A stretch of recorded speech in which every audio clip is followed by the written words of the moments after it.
Hello, and this is Tina, and welcome to Lakeshore Academy. Today I'm going to talk to you about the Homeschooling Active Boys Do-It-Yourself Spring Journal.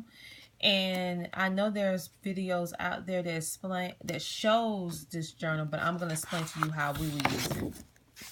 Well, how we're going to use it for this upcoming school year. My son is going to be in the 6th grade, so we're going to be using this for him. Now, without thinking to your journals, you are directed to use library books. In my case, we have a lot of library books, so we're going to be using books from our own homeschool library. Now, this particular journal, in my opinion, is in that format of the light directed learning, where it's geared towards the child's interest, because the instructions is list or draw 9 things that you want to learn about, and then you write that down, and then you go look for books that's dealing with whatever you're interested in. This will be the 9 books here. It also has extra space in the back where that you can choose extra books just in case you get bored with the books that you already picked or you already read through them all. Day 1, this is what you would do. Have 4 different pictures here.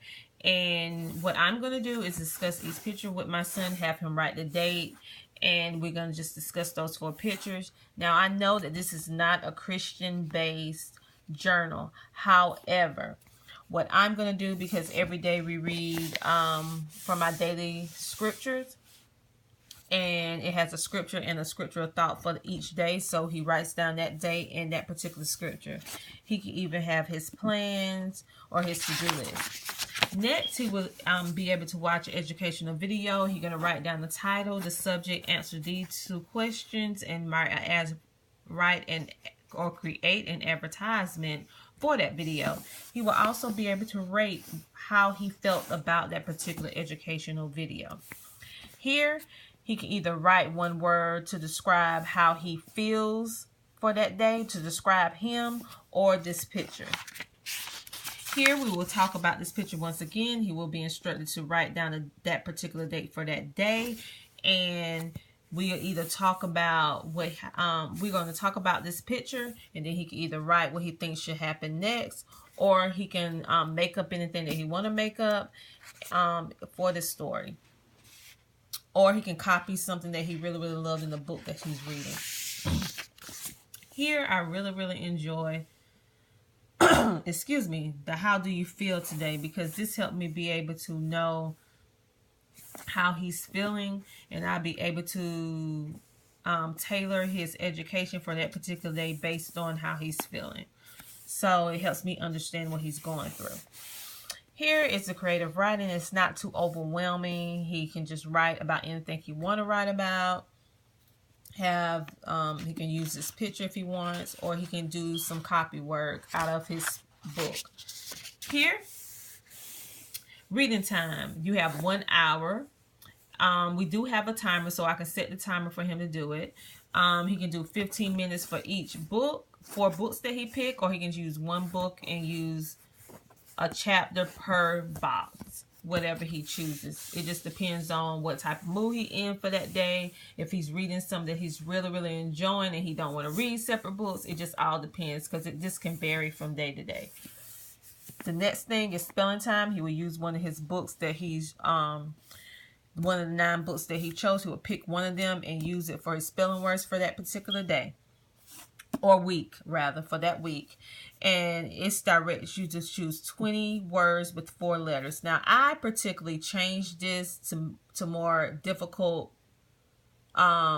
letters, like not letters but numbers. I go up higher or switch it around. It just depends. And here is the thinking time. Completing the puzzle.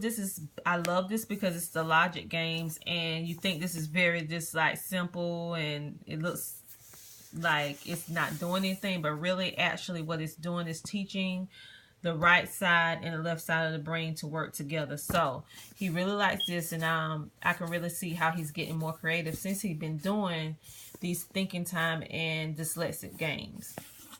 Same thing that we talked about before, the 4 different pictures. We will talk about each individual picture and what we think should happen next. And the doodle time. Here with the world news, we'll either watch something on the news, read something in the newspaper, a broadcast, or a website, and then we will discuss the who, what, when, where, and why. He would answer the question based on whatever he watched for that particular day in world news, or it can be local news. And here he'll take one of his books for book time. He will write down the title, the page, and copy something from the book or summarize what he saw. What he read. And basically, that's the same gist of the book throughout, with some of the pages changing around just a little bit. And explaining and everything like that. So, this is the book that he will be using. This is just like a page where they have in there for you to write down your math time and stuff like that. But he has a Thinking Tree math journal, and he also has his teaching textbook, so he can either write some stuff down in here, or he can just do it in his other notebook for his math.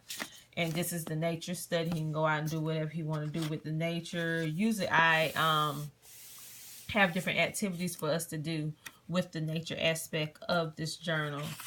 So basically that's it. And he can plan some of his meals or what he would like to eat and stuff like that. So it's basically that's it, and it's kind of repeats, but it's in a different format. So that's how we're going to use this journal. Of course, you can do the journal any way that you would like, but I just want to give you some ideas on how we are using this particular journal, and I hope this helped. Talk to you later. Bye.